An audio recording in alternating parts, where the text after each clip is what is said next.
Welcome to நில் கவனி சொல். நான் உங்க சஹா.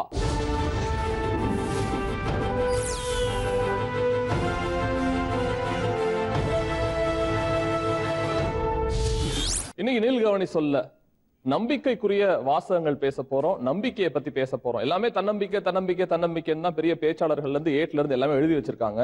ஆனா நம்பிக்கைக்குரிய விஷயம் அப்படிங்கிறது அன்றாடம் பழக்கத்துல இருக்கிறது. சாதாரணமா ஒரு நல்ல நேரம் கெட்ட நேரம் பாக்குறதுல ஆரம்பிச்சு இறப்பு வரைக்கும் சடங்குகள் இருக்கு, நம்பிக்கைகள் இருக்கு. அதையும் தாண்டி சாஸ்திரத்துல சிலது எழுதி வச்சிருக்கு. பறவைகள், விலங்குகள்னு முன்னோர்கள் சிலது அதை குறித்து சொல்லி வச்சிருக்காங்க. இதெல்லாம் நம்பிக்கை சார்ந்த விஷயங்கள். அதெல்லாம் நாங்க முழுக்க நம்புறோம். முன்னோர்கள் சொன்னதையும் சாஸ்திரத்தையும் நாங்க அப்படியே நம்புறோம் அப்படின்னு நண்பர்கள் வந்திருக்காங்க. உங்களுக்கு பெரிய வாழ்த்துக்கள். முதல்ல இந்த பக்கம் அதெல்லாம் ஏட்டுல இருக்கு, சாஸ்திரத்துல இருக்கு. இன்னைக்கு நவீன காலத்துல இன்னும் பழங்கால கதையெல்லாம் நாங்க நம்ப தயாரா இல்ல அப்படிங்கிறதுக்கு தான் தோழிகளும் நண்பர்களும் வந்திருக்காங்க. உங்களுக்கும் பெரிய வாழ்த்துக்கள். நான் இங்கதான் கேட்கணும்னு ஆசைப்படுறேன். ஏன்னா நம்பிக்கை உடையவர்கள், நான் இதனாலதான் ரொம்ப கிளவரா ஒரு விஷயம் செஞ்சேன். என்னன்னா மூட நம்பிக்கைன்னு சொல்லல. அது மூட நம்பிக்கைங்கிறது அவங்க சொல்றது. ஆனா உங்களை பொறுத்த வரைக்கும் அது நம்பிக்கை தான். டெய்லி நம்ம அக்சஸ் பண்ற விஷயம் ஒண்ணு இருக்கும். எங்க அம்மா பார்த்துட்டு போனா எனக்கு சந்தோஷம், இந்த ஷர்ட் போட்டு போனா ஒரு திருப்தி, முழு திருப்தி. சென்டிமெண்டலா சில விஷயங்கள் வச்சிருப்போம்ல, கடகடகடன் சின்ன சின்னதா நீங்க அப்படியே மைக்க பாஸ் பண்ணி ஒன்னொன்னா சொல்லணும்னு கேட்டுக்கிறேன். காலையில எழுந்திரிச்ச உடனே பெட்ல இருந்து எழுந்திருக்கும் போதே என்னோட இந்த 2 கையுமே இப்படி மடக்கி வச்சுக்குவேன். மடக்கி வச்சுட்டு எழுந்திரிச்சுமே யாரையுமே பார்க்க கூடாதுங்கிறதுக்காக ஃபர்ஸ்ட் என்னோட உள்ளங்கையை பார்ப்பேன். அன்னைக்கு டே வந்து எனக்கு இது வரைக்குமே சூப்பரா இருந்திருக்கு. ஒரே நிமிஷம் நல்லா சொன்னீங்க. அது சின்ன வயசுல இருந்து பிராக்டிஸ் எல்லாம் பண்ண சொல்லுவாங்க. அந்த கையெல்லாம் தேய்ச்சிட்டு சில பேர் பார்ப்பாங்க. அப்படி பார்த்தா என்ன நடக்குங்கிறது உங்களோட நம்பிக்கை? இல்ல, எனக்கு வந்து இந்த இடத்த இப்படி ரெண்டும் பார்க்கும்போது எனக்கு இந்த சைடு அம்மாவும் இந்த சைடு அப்பாவும் இருக்க மாதிரி எனக்கு ஒரு ஃபீல் ஆகும் எப்பவுமே. காலை எழுந்திரிச்சோன்னா ஒரு 4 விஷயம் நான் எப்போவுமே கடைபிடிக்க ட்ரை பண்ணுவேன். முதல் விஷயம் என்னன்னா வந்து அதிகாலையில பிரம்ம முகூர்த்தத்தில் எந்திரிக்கணும்னு சொல்லுவாங்க. என்ன சார் பிரம்ம முகூர்த்தம்ங்கிறது? எத்தனை பிரம்ம முகூர்த்தம்னா என்னன்னா தேவர்கள் வந்து இல்ல அது ஓகே. என்ன எத்தனை மணில இருந்து எத்தனை மணி? அது வந்து 5:45 இருந்து 5:45 வரைய. அரை மணி நேரம் தான். பிரம்ம முகூர்த்தத்தில் எந்திரிக்கும் போது என்னன்னா நமக்கு ஒரு வைப்ரேஷன் கிடைக்கும், நம்ம ஃபேஸ்ல ஒரு வைப்ரேஷன் கிடைக்கும். அன்னைக்கு அந்த நாள் பூரா நல்லா இருக்கும் அப்படின்னு சொல்லுவாங்க. தென் குளிக்கும் போது ஒரு விஷயம் சொல்லுவாங்க. என்னன்னா நம்ம ஜலத்தை ஊற்றும் போது நம்ம உடம்புல வந்து இயல்பா 2 சக்தி இருக்குன்னு சொல்லுவாங்க. ஒன்று ஸ்ரீதேவி, இன்னொன்று வந்து மூதேவின்னு சொல்லுவாங்க. இவங்க 2 பேருமே வெளியே போயிடுவாங்க. குளிச்சுட்டு நம்ம வந்து என்னன்னா துண்டெடுத்து முதல்ல பின்புறத்தை தான் துடைக்கணும். அப்போ எதுனாலனா அவங்க முடிச்ச உடனே அவங்க வந்து திருப்பி நம்ம உடம்புல வந்து சேருவாங்க. அப்போ பின்புறத்தை துடைக்கும் போது என்னன்னா நம்ம மூதேவி வந்து சேருவாங்க. முன்புறத்தை துடைக்கும் போது ஸ்ரீதேவி, அதாவது லக்ஷ்மி வந்து குடிகொள்வாங்க. இப்படி லக்ஷ்மி வந்து நம்ம குடிக்கொள்ளும் போது அன்னைக்கு அந்த நாள் பூரா நல்லா இருக்கும். சோ நம்மளோட சரீரத்தையே ஸ்ரீதேவி மூதேவின்னு பிரிச்சு வச்சிருக்கீங்க. அந்த மாதிரி இருக்கு. ஓகே. வேற போற வழி ஃபுல்லா பஸ்ல உட்காந்துட்டு இருந்தாலும் சரி, காக்கா எங்க இருக்குன்னு பார்த்துட்டே இருப்பேன். அதாவது ஒரே அண்டங்காக்கா வந்து ஒண்ணு பார்த்தா இந்த டேல வந்து ஏதாச்சும் ஒன்னாச்சும் வந்து சேடா நடக்கும், 2 இல்ல 3 அப்படி பார்த்தாக்கா வந்து சந்தோஷமா நடக்கும் அப்படி சொல்லுவாங்க. சோ அதை பார்த்துட்டே போவேன். 1 for sorrow 2 for joy நம்ம படிக்கிறோம். அது மாதிரி அதை ஃபாலோ பண்ணிட்டே போவேன். அது நம்பிக்கை இருக்கு. காக்காக்கு தெரியுமா அது?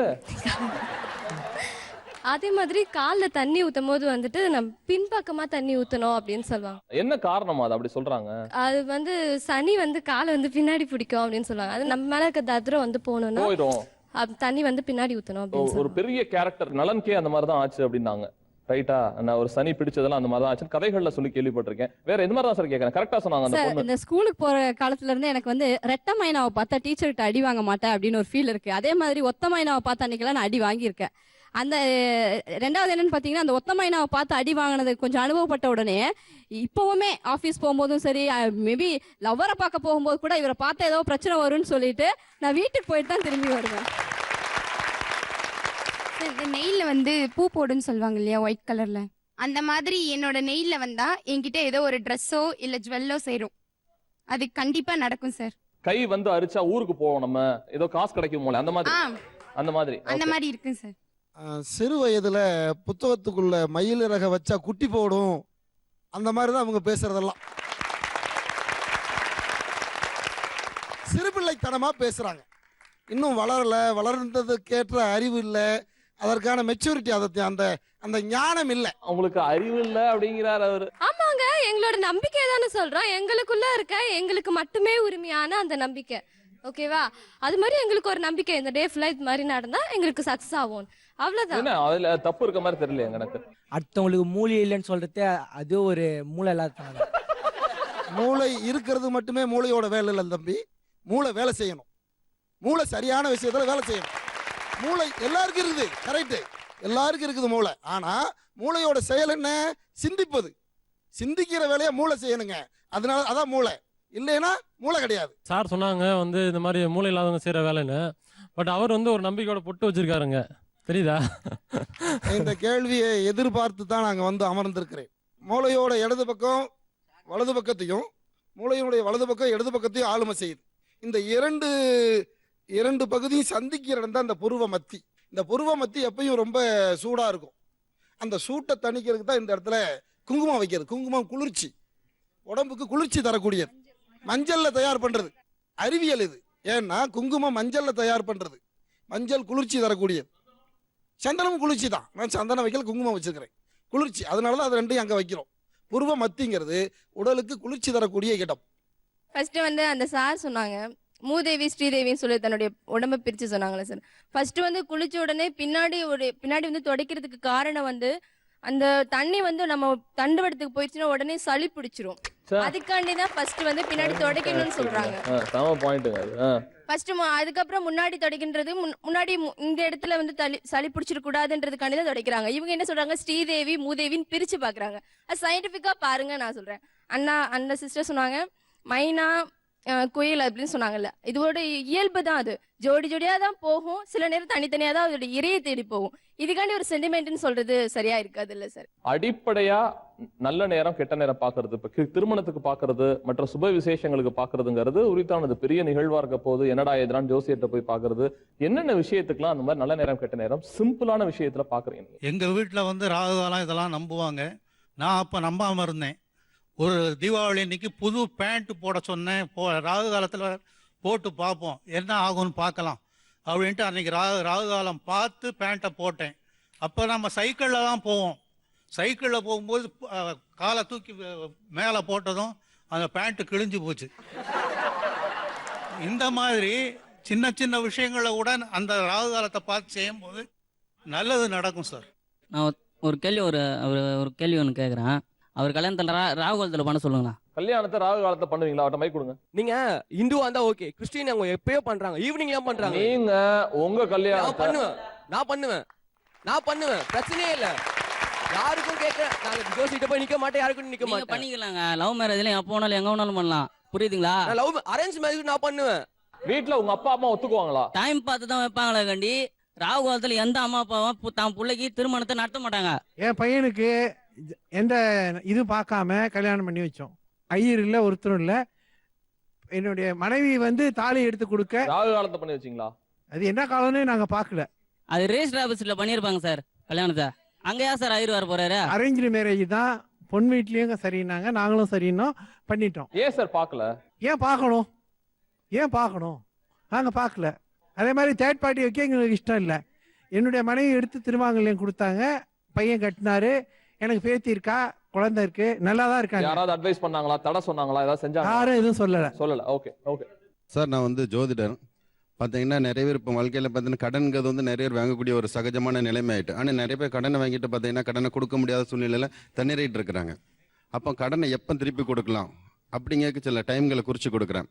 ஸோ நம்ம வந்து 1 லட்ச ரூபா வாங்கினாலும் சரி, 1000 2000 வாங்கினாலும் சரி, கொடுக்க முடியாம நிலைமையில் அந்த டைம் குறித்து கொடுக்கல, அந்த இனிஷியல் அமௌண்ட்டை போய் அந்த டைமில் போய் நீங்கள் கொடுத்துட்டீங்கன்னா கண்டிப்பாக பார்த்தீங்கன்னா மீதி உள்ள அமௌண்ட் ரொம்ப ஃபாஸ்ட்டாக கொடுத்து முடிச்சிடலாம். பணம் இந்த டைம் தான் கொடுக்கணும், கொடுக்கக்கூடாதுன்னு இருக்கா? அதாவது கடனை திருப்பி கொடுக்கறதுக்கு வந்து நான் சில நாட்களில் சொல்கிறேன். அந்த நாட்களில் கொடுத்தா போதும், இருக்கக்கூடிய கடன்கள் வந்து விரைவாக அடைஞ்சிரும். இரவு நேரத்தில் கொடுக்கக்கூடாது, விளக்கு வச்சு கொடுக்கக்கூடாது, காசு கொடுக்கல் வாங்கல் இருக்கக்கூடாது கண்டிப்பாக. சார், குழந்தை பிறகுறது ராகாலம் பிறந்துச்சுன்னா தூக்கி போட்டுருவீங்களா? குழந்தைய தூக்கி போட்டுருவீங்களா? அந்த நேரத்துல பிறந்ததுன்னா அது அந்த டயத்துல அதை அதை தவிர்க்க முடியாது. அதுதான் சார் இயற்கையை மாற்ற முடியாது. அதுதான் சார் அதே மாதிரி சொன்னாங்க இல்லையா, ஒரு பணம் கொடுக்கும்போது அதை வந்து கொடுக்கறதுக்கு முன்னாடி ஒரு இன்சியல் பேமெண்ட் கொடுத்துட்டோம் அப்படின்னா அந்த கடன் வந்து அழிஞ்சிரும். இவ்வளவு ஜோசியக்காரங்க இங்க இருக்கிறீங்கல்ல, இந்தியாவுல முக்கியமானவங்கள்ட்ட சொல்லி இருந்தீங்கன்னா நம்ம கடனை கொடுக்கறதுக்கு அந்த மாதிரி கொடுத்திருந்தா இன்னைக்கு நம்ம கடன்காரங்களா இருந்திருக்க மாட்டோம் இல்லையா? எதுவுமே அனுபவத்துலதான் மேடம் வரும். இன்னொரு விஷயம், அந்த பொண்ணு சொன்னாங்க இல்லையா, அனுபவப்பட்டீங்கன்னா உங்களுக்கு நம்ம பார்க்க ஆரம்பிக்கும் போதே அதை பார்க்கணும்னு நினைச்சிட்டு அது வருமோ நினைச்சா அது நம்மளை பாதிக்கும் சார். சார், இப்போ எல்லாத்துக்கும் சேர்த்து ஒரே கேள்வி கேட்குறேன். இதுல கல்யாணம் முடிஞ்சவங்க லேடிஸ் ஜென்ஸுக்கு சேர்த்து கேட்குறேன். எத்தனை பேர் எவங்கண்டத்துல தாலி கட்டினீங்க? நாங்களாம் நேரமே பார்க்கல, நாளும் பார்க்கல, நட்சத்திரம் பார்க்கல, ஜாதகம் பார்க்கல. அவர் நிஜமாவே. சொல்றாரு ஒரு கவிஞர் ஒரு புதிய சிந்தனையோட நோக்கத்தோட ஏதோ பண்ணிருப்பாரு. உங்க வீட்லயுமா? எங்க வீட்லயும் தான். நேரம் பார்க்கல, நாள் பார்க்கல, நட்சத்திரம் பார்க்கல, நல்லா இருக்கும். என்ன காரணம்? ஏன் இந்த மாதிரி பார்க்காம பண்ணீங்க? ஜாதகம்லாம் பார்க்கல, நம்பிக்கை கிடையாது. ஜாதகத்துல நம்பிக்கை கிடையாது. ஜாதகம் பார்க்கல, எங்க நேரம் மேல பார்க்கல, எங்களுக்கு நாள் நம்பிக்கை. பார்க்கல, கிழமை ஆமா. பார்க்கல, புருஷனை மட்டும் தான் பாத்தீங்க. ஆமா, ஆ. வீட்டுக்காரன் மட்டும் எப்படி பார்த்தா அது? அவரை நம்புனோம். பிள்ளைங்க 2 பேர் எத்தனை இருக்காங்க. ஆண்டுகளுக்கு முன்னாடி நடந்துச்சு? இது வந்து ஒரு 18 வருஷம் ஆச்சு. 18-20 வருஷம் ஆச்சு. வாய்ப்பே இல்லையாங்க. 90 உங்க நாலு. தப்பா எடுத்துக்காதீங்க. உங்க குடும்பம் கொஞ்சம் அந்த மாதிரி முற்போக்கு சிந்தனை உள்ள ஒரு குடும்பமா? அந்த இல்ல மாதிரி அப்படின்னு இல்ல, நம்மள மட்டும் நம்ம நம்புறது, உழைப்ப நம்புறது, அத்தை பையன் மாமா பொண்ணு அந்த மாதிரி அதெல்லாம் எதுவுமே கிடையாது. Then what? எப்படி அவங்க குடும்பம் ஒத்துக்கிட்டாங்க? அதாவது எங்களுக்கு அதெல்லாம் நம்பிக்கை இல்ல, நாங்க என்ன சொல்றோமோ அதான் முடிவு அப்படின்ட்டோம். ஆ. அதனால சரின்னு. அவர் பேர் என்ன? சீனிவாசன். சீனிவாசன் இப்ப உட்காந்து புலம்புவார், ஐயோ நேரம் பார்க்கலையே, நாலு பார்க்கலையே, இந்த மாதிரி பண்ணிவிட்டாங்களே அப்படின்னு. Well, அவங்களுக்கு முதல்ல ஒரு வாழ்த்துக்கள். 20 வருஷத்துக்கு முன்னாடி அப்படி ஒரு திருமணம் பண்றதுங்கிறது பெரிய விஷயம். Right. சார், நல்ல நேரத்துல ஒரு காரியம் நம்மள செய்ய தூண்டும். அது நல்ல காரியமா இருந்ததுன்னா நம்மள செய்ய தூண்டும். 100% எழுதுறாங்க இல்லையா, அந்த எழுதுறதுல ஃபெயில் ஆகிறவங்க எவ்வளவு பர்சன்டேஜோ அவங்களுக்கெல்லாம் கெட்ட நேரம், அவங்களுக்கெல்லாம் அன்னைக்கு சந்திராஷ்டமம். அதனாலதான் அவங்க அந்த இது நடக்குது. மேடம் அப்போ எல்லாருமே பாஸ் ஆயிடணும் மேடம். அப்போ அந்த ஃபெயில் ஆன பர்சனுக்கு கெட்ட நேரங்க. ஏங்க புரிஞ்சுக்க மாட்டீங்க? அவருக்கு கெட்ட நேரம், அதனால அவர் மத்தவங்களுக்கெல்லாம் நல்ல அந்த நேரம். ஃபெயிலான மொத்த பேரும் ஒரே நேரத்துல பிறந்தவங்களா, ஒரே நேரத்துல சந்தோஷம் வந்தவங்களா அவங்க? அப்படி இல்ல, இங்க பாருங்க, டைமிங் ஒரே வருஷத்துல 1984 பிறந்தவங்க எல்லாத்துக்கும் கெட்ட நேரம் கிடையாது. அதுல வந்து இப்ப இவர் சொன்னார் இல்லையா, காலைல 6 மணிக்கு நல்ல நேரம் இருக்கும், அதுல பிறந்தவங்களுக்கு நல்லது நடக்கும். அந்த மாதிரி ஜாதகத்துல மாற்றங்கள் வந்துகிட்டே இருக்கும். அந்த ஒரு நாழிகைன்றது எத்தனை நிமிடம் மேடம் உங்களுக்கு தெரியுமா? அது தெரியாதுங்க. அதாவது 126 நிமிடம், கிட்டத்தட்ட 2.5 ஹவர் கிட்ட வரும். அந்த 2.5 ஹவர் வந்து ஒரே டைம் தான் ஒரு லக்கணம் தான் கணக்கு பண்ணுவாங்க. அந்த ஒரு லக்கணத்துல பிறந்த குழந்தைங்க எல்லாமே ஒரே ஜாதகம் தான் வரும். சரிங்களா? அந்த லக்கணங்கள் மில்லி அளவு மாற்றம் வரும். காலையில 6:15 சூரியன் உதிக்கும்னு சொல்லுவாங்க. ஆனா அதுல 6:15ங்கிறது 16 ஆகலாம், 15க்கும் 16க்கும் இடையில ஆகலாம். அந்த இடைப்பட்ட நேரத்துல நீங்க பிறந்தீங்கன்னா அது உங்களுக்கு கெட்ட நேரமா இருந்தா கெட்ட நேரம் தான். அது நல்ல நேரமா இருந்தா கண்டிப்பா நல்லா. அது யாராலுமே எந்த கம்பனாலையும் முடியாதுங்க. அது உண்மை. அது நடக்குதா? இன்னைக்கு அந்த பக்கம் உட்காந்து சந்திராஷ்டமம்னா அது நடக்கும்தான். நம்ம தமிழக முதல்வர் அம்மா அவங்க 2011 வேட்பாளர் தேர்வு கூட நம்ம சாமுண்டேஸ்வரி மைசூரில் தான் போய் அந்த வேட்பாளர் பட்டியலை வச்சு கும்பிட்டுட்டு வந்ததுக்கு அப்புறம் தான் அவங்க அவ்வளவு மகத்தான வெற்றி பெற்றாங்க சார். இறை நம்பிக்கை வேற. இறைவன் நம்பிக்கை தான் நல்ல நேரம் பார்த்து அவங்க செஞ்சாங்க. அதனாலதான் அவங்க 100% வெற்றி பெற்றாங்க நம்ம தமிழக முதல்வர் அவர்கள். மூட நம்பிக்கைன்னா என்ன தெரியுமா? ஒரு ஜாதகம்னா என்ன, கடவுள்னா யாரு, மூட நம்பிக்கைனா என்ன? இன்னொருத்தர் சொல்றத நீங்க சிந்தனை இல்லாம அப்படியே நம்புறதுக்கு பேரு தான் மூட நம்பிக்கை. அப்படி இல்ல, இது அப்படிதான். அது நீங்க போய் இருங்க, நான் சொல்றேன், அதுக்கு விளக்கம் சொல்றேன் கேளுங்க. முதல்ல இதுக்கு நீங்க மூட நம்பிக்கைன்னு பேர் வச்சதே தப்பு. இது வந்து நம்பிக்கை. நாங்க மூட நம்பிக்கைன்னா என்னன்னு தெரியாம பேசுறீங்க நீங்க. கேளுங்க, நீங்க இது நம்பிக்கை. நீங்க வந்து உங்களுக்கு வந்து மகாபாரதத்துல குருச்சேத்திர போர் நடக்குதுன்னா கூட நல்ல நேரம் தான். நீங்க வந்து நம்பிக்கை, நல்ல நாள் பார்த்து தான் வச்சாங்க. மூட நம்பிக்கை அப்படிங்கறது வந்து உங்களுடைய சிந்தனை அறிவை செலுத்தாம இன்னொருத்தர் சொல்றத நீங்க அப்படியே நம்புறது. ஒரு எக்ஸாம்பிள் சொல்லுங்க. ஒரு எக்ஸாம்பிள், இப்போ ஒரு ஜாதகம் இருக்கு, அந்த ஜாதகத்தை கொண்டு போய் இன்னொரு ஜோசியத்தை காட்டுறாங்க. இந்த ஜாதகத்துக்கு இந்த ஜாதகம் பொருந்துதா இல்லையான்னு ஒரு கேள்வி கேட்கறாங்க. ஒரு ஜாதகத்துல ஒரு அடிப்படையா பார்க்கணும்னா எத்தனை கிரகங்கள் இருக்கு, எத்தனை வீடுகள் இருக்கு, எத்தனை பார்வைகள் இருக்கு, எத்தனை கோணங்கள் இருக்கு, இது எல்லாம் கணக்கு போட்டு பாத்தீங்கன்னா மோர் தென் 2 lakh சம்திங்க்கு வந்துடும். அத்தனை பார்வைகளை பார்த்தாதான் ஒரு சின்ன நுணுக்கத்தை நீங்க கண்டுபிடிக்க முடியும். அத்தனை பார்வைகளை பார்க்கறதுக்கும் அத்தனை கத்துக்கிறதுக்கும் இங்க யாருமே கிடையாது. அப்படி ஒருத்தர் இருந்தாங்கன்னா அவங்களுக்கு பேர் ஞானி. ஓகே, மூட நம்பிக்கைக்கு நான் ஒரு எக்ஸாம்பிள் சொல்றேன். நல்ல நேரம் பார்த்து சாஸ்திரம் எல்லாம் பார்த்து மழை வந்ததுக்காக கழுதை கல்யாணம் பண்ணி வைப்பாங்க. அந்த கழுதையில ஒன்னா இருக்கா? அதுவும் வந்து மழை பெய்யறதுக்காக தான் கழுதை கல்யாணம் பண்ணி வைக்க மூட நம்பிக்கைப்படி. இன்னைக்கும் காரைக்குடி மாவட்டத்துல, தேனி மாவட்டத்துல எல்லாம் கழுதி கல்யாணம் பண்ணி வச்சு அடுத்த நாள் மழை வந்திருக்கு. கிட்டத்தட்ட பெண்கள் வந்து விளக்கேந்தி கோயிலுக்கு போய் ஒரு 5000 பெண்கள் 6000 பெண்கள் சொல்லி இதே கோயம்புத்தூர்ல யாகம் பண்ணி அந்த ஏரியால மழை பெஞ்சிருக்கு. தேனி மாவட்டத்துல ஒவ்வொரு விவசாயம் செத்துக்கிட்டு இருக்கான். என்ன, முல்லை பெரியாறு அணையில வந்து தண்ணி வர மாட்டேங்குது, காவிரியும் கொடுக்க மாட்டேங்கிறான். பல கழுதைகளை அங்க கல்யாணம் பண்ணி வச்சா தண்ணி வருமா? நீங்க ப்ளீஸ் சொல்லுங்களேன். நீங்க இல்ல, பல கழுதைகள்ல சார் என்னுடைய விவசாயம் செத்துக்கிட்டு இருக்கு அப்படின்னு சொல்லி அந்த விவசாயிகள் சேர்ந்து இந்த கழுதைக்கும் செஞ்சு வச்சாலாவது மழை வருமாங்கிற நம்பிக்கையில செஞ்சு வச்சு 2 நாள் மழை பெஞ்சிருக்கு. ஏன்னா இது உண்மை. செய்தித்தாளர் பாருங்க, செய்திகளை படிங்க. அது ஒரு 2% இருக்க மழை காலத்துல பண்ணிருப்பாங்க, மழை வந்திருக்கும். நான் நம்புறது இந்த செகண்ட், எனக்கு இந்த செகண்ட் நடந்துருச்சு. நான் நம்புவது இந்த செகண்ட் எனக்கு நடந்துருச்சு. அதுதாங்க நான் எதிர்பார்க்கறது. எனக்கு நாளைக்கு எப்படி நடந்தது இல்லையே, லாஜிக்கா எதுவுமே நடந்தது இல்லை. அந்த மாதிரி நானும் படிச்சிருக்கேன் நிறைய. அதுல அப்படி இருந்துச்சுன்னா இப்ப கிராமம் எல்லாம் செழுமையா இருந்திருக்குமே விவசாயத்துல. ஆனா மழை இல்லாம ட்ரையா காஞ்சி போய் தானே இருக்கு நிறைய இடம். நீங்க எல்லாரும் நம்புங்க, கண்டிப்பா அது மாதிரி எல்லா பக்கம் மழை பெய்யும்.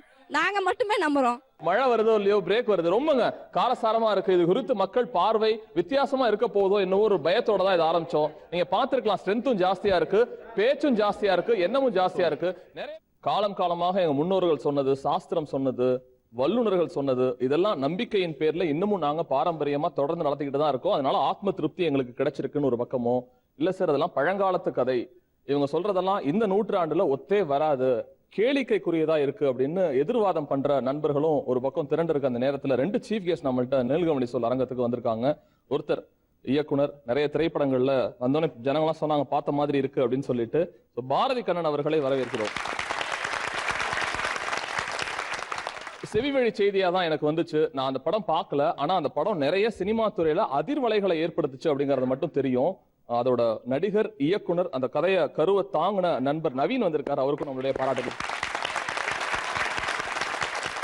சின்ன சின்ன நம்பிக்கைகளுக்குரிய சென்டிமெண்ட்ஸ், அது என்ன வேணா நம்ம பேர் வச்சு கூப்பிடலாம், இல்ல நம்ம மூட நம்பிக்கைகள்னு அவங்கள சொல்லலாம். அதை சார்ந்த நண்பர்கள் இங்க இருக்காங்க. நீங்க எப்படி பாக்குறீங்க இந்த டாபிக்கை, எப்படி பாக்குறீங்க? இங்க இருக்கவங்கள 50% மன நிலைமை வந்து அவங்களுடைய மனநிலைமை இருக்கும், அங்க இருக்கிறவங்கள 50% இவங்களுடைய மனநிலைமையும் இருக்கும். இப்போ அங்க இருக்கிறவங்க மேக்சிமம் தெய்வ நம்பிக்கை உள்ளவங்களா தான் இருப்பாங்க, ரொம்ப ரேரா தெய்வ நம்பிக்கை இல்லாதவங்க இருப்பாங்க. நீங்க ஆழமா சிந்திச்சீங்கன்னா தெய்வ நம்பிக்கையே ஒரு வகையில மூட நம்பிக்கையா போயிடும், ரொம்ப டீப்பா போனீங்கன்னா. அதனால இது வந்து ஒரு நடுநிலைவாதியா தான் நான் பேச வந்திருக்கேன். நீங்க உங்களோட வயது சார்ந்து யாரையும் பகிச்சுக்க வேணாம்னு ரொம்ப பயங்கரமா பேசுறாரு. நான் ஒரு யங்ஸ்டர்ட்ட போறேன், நல்ல படம் அப்படின்னு இப்ப பசங்க கூட சொல்லிட்டு இருந்தாங்க. நிறைய நாங்க ரிவ்யூஸ்ல படிக்கிறப்ப அந்த படத்தை பத்தின தாக்கம் நிறைய இருக்கு. சின்ன சின்ன வசனங்கள் தான், ஆனா ஆழமா, இப்ப சதுரங்க வேட்டை எப்படி வந்திருக்கோ அந்த மாதிரி ஆழமான வசனங்கள் கொண்ட படம் அப்படின்னு திரை பிரமுகர்கள் கூட பாராட்டுற ஒரு படம் தான் மூடர் கூடம். நீங்க சொல்லுங்க நவீன், பளிச்சுன்னு தேங்காவோட சாப்பில உங்க மனநிலை என்ன? இப்ப இங்கேயும் தேங்காய் உடைக்கணுமா? அதுவே ஒரு மூட நம்பிக்கை தான், பெரிய ரிசோர்ஸை வேஸ்ட் பண்ணுற ஒரு மூட நம்பிக்கை அது தேங்காய் உடைக்கிறதுங்கிறது. அதாவது மூட நம்பிக்கைங்கிற பேர்லேயே மூடத்தனம் இருக்கு, அதுதான் மூட நம்பிக்கை. அது சரியானதா தப்பானதான்னு ஒரு விவாதம் நடக்கிற அளவுக்கு இன்னைக்கும் அந்த விவாதம் இருக்குங்கிறதே எனக்கு ரொம்ப வருந்தத்தக்க ஒரு விஷயமா தான் இருக்கு. நம்ம தான் அதை மூட நம்பிக்கையா பாக்குறோம், அவங்க அதை நம்பிக்கையா பாக்குறாங்க, அதான் பிரச்சனையே. இல்லை அதான் அந்த நம்பிக்கை சரி. இன்னும் ரொம்ப அவங்களாம் கழுதை கல்யாணம்னா கண்டிப்பா மழை பெய்யுங்க அப்படின்னு சொல்றது, அது மூட நம்பிக்கை நம்புறவங்களே வந்து இல்லைங்க அதெல்லாம் இல்லைங்கிற அளவுக்கு இப்போ காலம் வந்துருச்சு. ஆனா இன்னைக்கும் இல்லை, கழுதை கல்யாணம் பண்ணா கண்டிப்பா மழை பெய்யுங்க அப்படின்னு சொல்ற அளவுக்கு இருக்கு. அது ரொம்ப இந்த விவாதம்ங்கிறது ரொம்ப ஆரோக்கியமான விஷயம் தான். என்னைக்குமே எந்த ஒரு டிபேட்டும் எந்த ஒரு விவாதம், அதுதான் பகுத்தறிவு. பெரிய அட்டெம்ப்ட், முதல் படம் வேற, நிறைய பேர் சொல்லியிருப்பாங்கல்ல இந்த டைம்ல ரிலீஸ் பண்ணு, இந்த கிழமை ரிலீஸ் பண்ணு. நான் ஒன்று சொல்லிக்கிறேன், மூடர்குடம் திரைப்படம் ஆரம்பிக்கும் போது எந்த பூஜையும் போடல, ஒரு நாள் கூட கேமராமனால வந்து தேங்காய் சுற்றுனதில்ல, உடைக்கும் போது பூசணிக்காய் உடைக்கல, முடிக்கும் போது ரிலீஸ் பண்ணும்போது வந்து இப்பெல்லாம் நேரம் பார்த்துலாம் ரிலீஸ் பண்ண முடியாது தலைவா. கரெக்டான ஒரு எங்க ரிலீஸ் கிடைக்க ஒரு சந்து கிடைக்குது, பெரிய படங்களுக்கு நடுவில் எங்க ஒரு டைம் கிடைக்குதுன்னு பார்த்து விட முடியும். அப்போ அது நல்ல டைம்ல அது வந்து நம்ம யோசிச்சு. ப்ரொடியூசர் யார் சார், நீங்களேவா? நான் தான் ப்ரொடியூசர். அதுதான் நான் பார்த்தேன், நான் வேற ப்ரொடியூசரா தான் ஒத்துக்க மாட்டாருன்னு நினைக்கிறேன் நான். இல்லை அப்போ எங்க ஆசைப்படும் போதே நான் யோசிச்சிருக்கேன், நான் இதெல்லாம் எதுவும் பார்க்காம தான் இருந்திருக்கேன். அப்போ எனக்கு நிறைவாக தான் இருக்கு, எனக்கு நான் போட்ட காசுக்கு மேலே காசு வந்திருக்கு, எனக்கு நல்ல பேர் கிடைச்சிருக்கு, எனக்கு நிறைவான வாழ்க்கையா இருக்கு. இன்னும் சொல்ல போனால் என் திருமணம் கூட வந்து ஆடி மாசத்துல நடந்துச்சு, ரெஜிஸ்டர் மேரேஜ் தான் பண்ணோம். இரு வீட்டார் அவர் ஒருத்தர் சொல்லுவார், இது ரெஜிஸ்டர் மேரேஜுங்க, என்னமோ ரெஜிஸ்டர் மேரேஜ்னா என்னமோ ரொம்ப ஒதுக்கி தள்ள ஒரு மேரேஜ் மாதிரி. அப்படி இல்லைங்க, கவர்மெண்ட்ல நாங்கள் பதிவு பண்ணுறோம். எங்கள் திருமணம் வந்து எந்த ஒரு மத முறைப்படியும் எந்த ஒரு சடங்குகளும் வேண்டாமல் நாங்கள் இருமணம் சேருது, அவ்வளோதான். எங்கள் பெரியவங்க இருக்காங்க, உங்கள் பெரியவங்க இருக்காங்க, சாட்சிக்கு வச்சுட்டு ஒரு கல்யாணம் பண்ணுறோம். அது எந்த நேரமும் பார்க்கல, எந்த இதுவும் பண்ணல, ஒரு கல்யாணம் பண்ணோம். எங்கள் குழந்தை பிறந்ததுக்கு எதுவும் திருஷ்டி போட்டு வச்சதில்லை, பேர் நியூமராலஜி பார்த்து வைக்கல. அதனால தான் வந்து என் பேரும் என் ஒய்ஃப் பேரும் சேர்ந்து சிவின்னு வச்சிட்டோம், சிந்து நவீன் ரெண்டும் சேர்ந்து சிவின்னு வச்சிட்டோம். குழந்தை நல்லா தான் இருக்கு, இது வரைக்கும் ஹாஸ்பிட்டல் கூட்டு போகல, நல்லா இருக்கு, ஒன்றும் பிரச்சனை இல்லை. மகிழ்ச்சியா இருக்கு சில விஷயங்கள். நான் எதிர்பார்க்கல நிஜமா, ஒரு இளைஞர்கிட்ட இருந்து அவங்க சொந்த வாழ்க்கையில இருந்து சில உதாரணங்கள் எடுத்து அவ்வளோ முதலீடு அவ்வளோ பணம், இன்னைக்கு ப்ரொடியூசர்லாம் கோயிலா போயிருக்க இடத்துல எதுவுமே நான் பண்ணல சார், படமும் நல்லா போயிருக்கு, எனக்கான ரெகக்னைசேஷனும் கிடைச்சிருக்கு அப்படிங்கிறது கொஞ்சம் பாருங்களேன், வாழும் சாட்சியா இருக்கிறது. மிருகங்கள், பறவைகள் குறித்து நம்ம என்னென்ன விஷயத்திலாம் நம்பிக்கையை ஏற்படுத்துற மாதிரியான விஷயங்களை உட்புகுத்துறோம் அல்லது நம்ம நம்புறோம். உதாரணத்துக்கு பூனை குறுக்க போனாங்கிறத நவீன் சொன்னார்ல, அந்த மாதிரி சார் ஆதி காலத்துல வந்து மனிதர்கள் விலங்குகள் எல்லாருமே காட்டு வாழ்க்கை தான் வாழ்ந்தாங்க. பூனை வரும்போது நம்ம குறுக்க போகணுங்கிறதுனா ஆக்சுவலாக அப்படி கிடையாது. பூனை வந்து வர்ற திசை எதிர் திசையில் நம்ம போகக்கூடாது.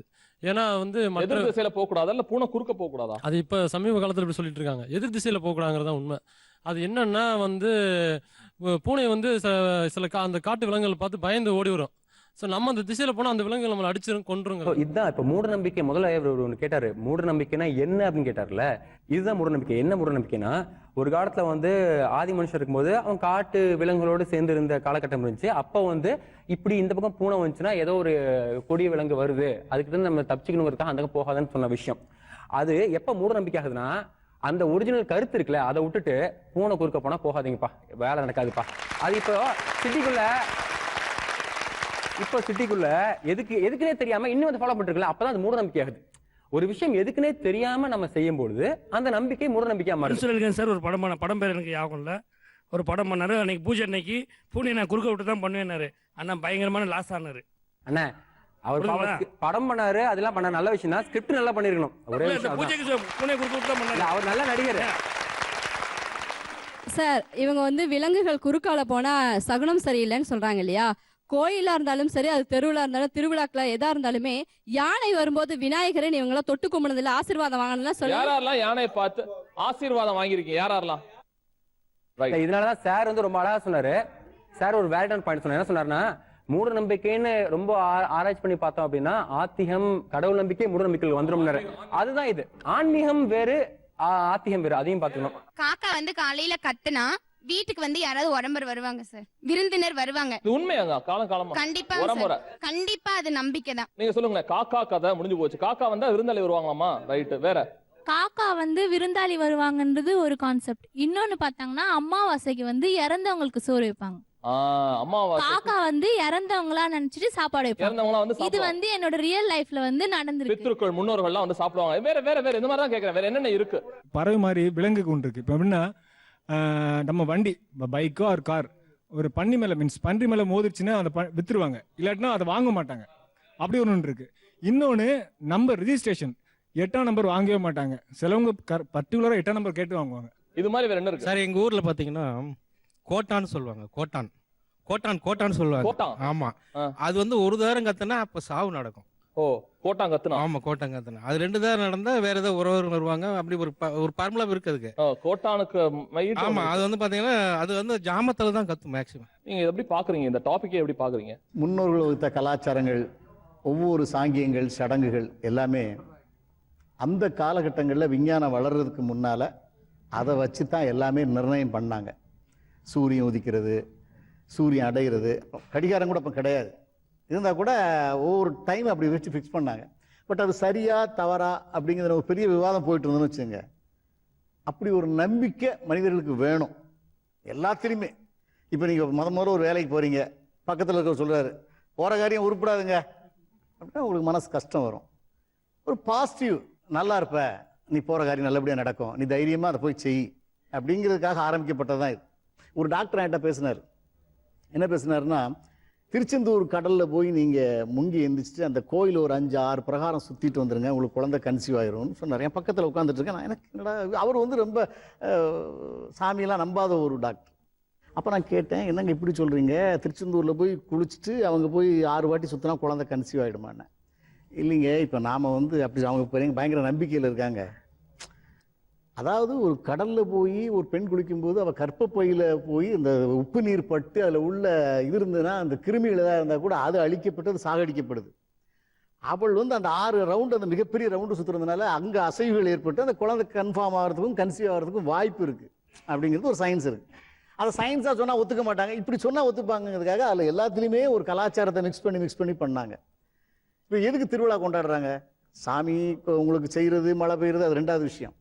சொந்த பந்தங்கள்லாம் ஒன்றா சேரணும், ஒன்றா சாப்பிடணும், ஒன்றா இருக்கணும் அப்படிங்கிறதுக்காக ஒன்றுமே இந்துக்கள் பண்ண ஒவ்வொரு கலாச்சாரங்களும் ஒற்றுமைக்காகவும் அவங்களுடைய ஒரு பரஸ்பரத்துக்காகவும் பண்ணப்பட்ட விஷயம்தான்.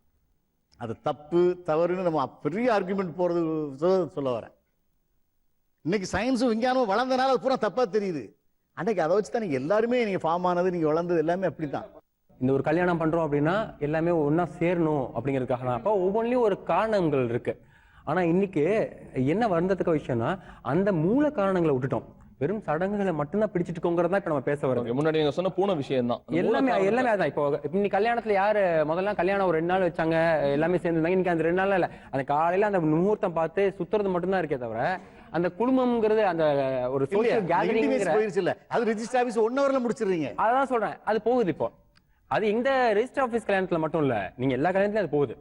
அதான் விஷயம், அது குறைச்சிட்டே தான் வருது. அப்போ எப்போ அது குறையாம இருக்கும்னா உண்மையான அர்த்தம் தெரிந்து செய்யும் போது கண்டிப்பா அது குறையாம இருக்குங்கிறதா எங்களோட இது. நவீன், அது ஃபாஸ்டா நடந்துச்சுன்னா இந்த மாதிரி கொஞ்சம் கொஞ்சம் நம்பிக்கையோட எல்லாரும் ஒன்னா சேர்ந்து இருக்கிறது கூட அவங்க அது மூடரா இருக்காங்க, மூட நம்பிக்கையா இருக்க போது எல்லாருமே சேர்ந்து இருக்கணும் அப்படிங்கிறது ஒரு விஷயம். அது சேர்ந்து இருக்கணும், அது நல்ல விஷயங்கிறது மனசுல பட்டுச்சுன்னா அதை ஃபாலோ பண்ணுவாங்க. அதை விட்டமே நம்ம இல்ல ஏதாவது ஒரு கிராவிட்டி புடிச்சு இழுக்கணும்ல நவீன். நான் கேட்கிற கேள்வி உங்க சைடுல இருந்து ஒன்னே ஒண்ணுதான். கல்யாணத்தை பத்தி பேசுறோம், இறந்ததுக்கு அப்புறம் பால்னு ஒரு விஷயம் இருக்கு. 3வது நாள் தான் பால் தெளிக்கிறதா சொல்லுவாங்க, வழக்கத்துல இருக்கிறது.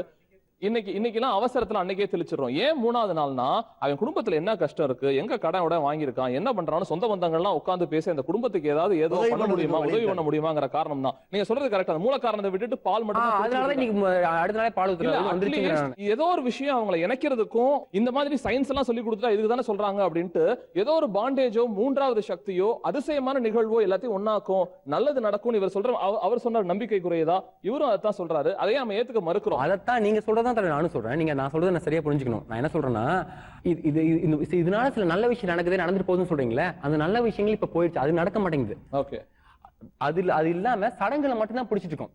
சாயந்தரத்துக்கு மேல வந்து காசு தரக்கூடாதும்பாங்க, ஊசி வச்சு கோக்க கூடாதும்பாங்க, நகை வெட்டக்கூடாதும்பாங்க. ஏன் சொல்லுவாங்கன்னா அந்த காலத்துல கரண்ட் இல்ல, வெளிச்சம் கம்மி, காசு எவ்வளவு காசு கொடுத்தோன்னு தெரியாது, ஊசி விழுந்துச்சுன்னா தேட முடியாது, நகை விழுந்தா எடுக்க முடியாதுங்கிறக்கா சொன்னது. இப்போ இந்த கரண்ட் இவ்வளவு வெளிச்சத்தெல்லாம் இருக்கிற இடத்துல சாயந்தரம் 6 மணிக்கு மேல ஒரு நண்பன் வந்து டே அம்மாவுக்கு கஷ்டம்டா உனக்கு கொண்டு போகணும்டான்னு காசு கேட்டானா அந்த நண்பன் கொடுக்கணும்னு நினைக்கிற நண்பன், ஆனா ஐயோ 6 மணிக்கு மேல தர நாளைக்கு கால் தரட்டுமாடா அப்படிங்கிறான். இப்போ விஷயம் பாருங்க, அவனுக்கு கொடுக்கணும்னு நினைக்கிறான், இவனுக்கு தேவை இருக்கு. ஆனா இவன் எதனால சொன்னாங்கிற உள் காரணம், ஒரிஜினல் காரணத்தை மறந்தனால வெறும் சடங்கு மட்டும் இருக்கு. 6 மணிக்கு மேல பணம் தரக்கூடாதுங்க சடங்கு மட்டும் இருக்கிறனால இந்த பிரச்சனை கிடையாது. ஏன்னா அந்த காலத்தில் என்ன நீங்கள் சொன்ன மாதிரி பார்த்தீங்கன்னா லைட்டு வெளிச்சங்கள் இல்லாதனால அந்த டைமில் அணா கணக்கு தான். இப்போ தான் ரூபாய்களில் வந்துச்சு.